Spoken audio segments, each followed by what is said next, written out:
So now let me go with the exercise 6.2 under that first question here. It is given, the figure is given here. In the figure, find x and y. You have to find the x and y value and you have to show that AB is parallel to CD. So you know that already when we are going to say AB is parallel to CD means any one of the properties under parallel lines and transversal, when it is satisfied, then itself we will say that AB is parallel to CD here. Now before that we have to find out x and y value here. So as you can see here, directly y value I can say here. So here this angle is given 130. So then I can directly write it as y equals to 130 degree because they are vertically, condition is they are vertically opposite angles. Since they are vertically opposite angles, so y is equals to 130, they are vertically opposite to each other. Now I have to find out the x value here. So you can see this is like a, this is forming a linear pair here, x and 50 degree here. So if I form it, angle x plus 50 degree is equals to 180 degree. So x equals to 180 degree minus 50 degree. So x equals to 130 degree. See here, the x value also I have got 130, y value also 130. So if you observe here, if x equals to 130 and y equals to 130 means you can observe these two are alternate interior angles. If you observe it carefully, if x equals to y equals to 130 degree means since they are alternate interior angles, if alternate interior angles are equal means, that means either their corresponding angles are equal or alternate interior or exterior angles are equal means, then we can conclude that one of the property is proved, that is alternate interior angles are equal means we can conclude that AB is parallel to CD here.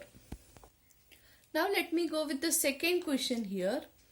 In the given figure, if AB is parallel to CD, so they have given, so let me write what is given here. Given is AB is parallel to CD and obviously CD is parallel to EF. So we have known that from the theorem that if AB is parallel to CD and CD is parallel to EF means, then we can say that AB is also parallel to EF here, because lines parallel to the same line will be parallel to each other. That is, we have known the statement of the theorem. Based on that, I can write AB is also parallel to EF here. And also they have given y is to z equals to 3 is to 7. We have to find the value of x here. So what is this y is to z equals to 3 is to 7 means? It is like y by z equals to 3 by 7. Okay, that means the ratio of y by z, value of y by z is equals to 3 by 7.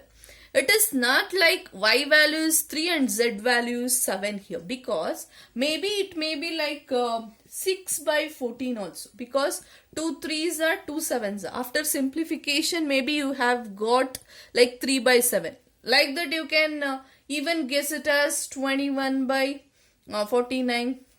Like that also we can guess, so that we will get it as 3 by 7. We don't know whether y value is 3 or z value is 7. If it is, for instance, it is 6 by 14 means 2 3s are 2 7s. That means when you multiply 2, the same number when you multiply by the both numerator and denominator, you will get the value like 3 by 7 here. So that means there is some variable which is there here. That is 3 by 7 means there is some variable which we have to multiply for both numerator and denominator, so that you will get the value of y and z exactly.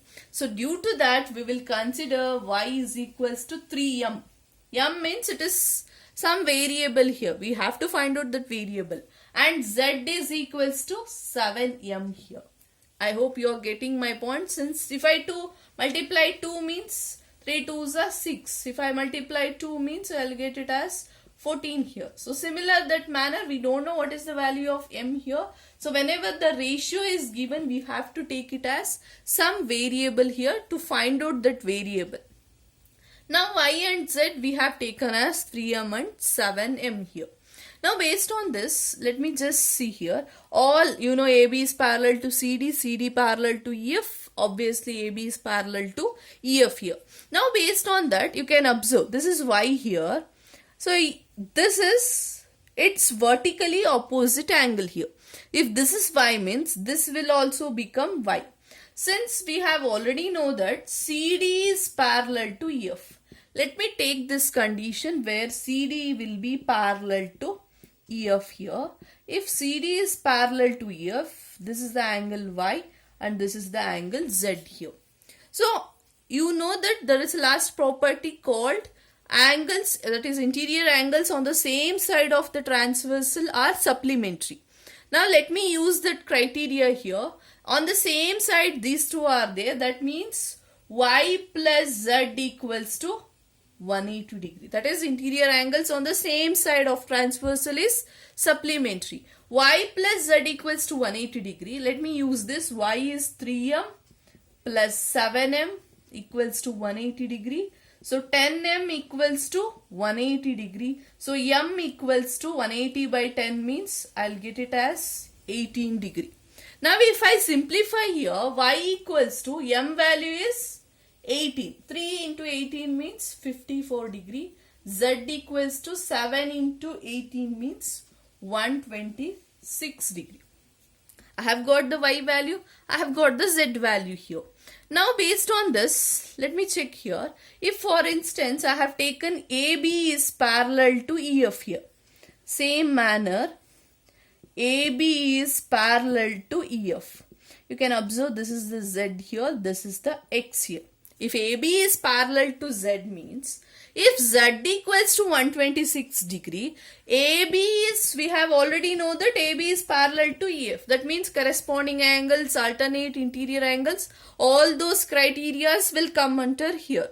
If Z equals to 126, you can observe Z and X are alternate interior angles. So that I'll write X value as 126 degree. Why? Because they are alternate interior angles. So we have found the value of X, that is X equals to 126 degree here. So I hope you have understood this. If any doubts is there, children, let us discuss in a live session. Thank you.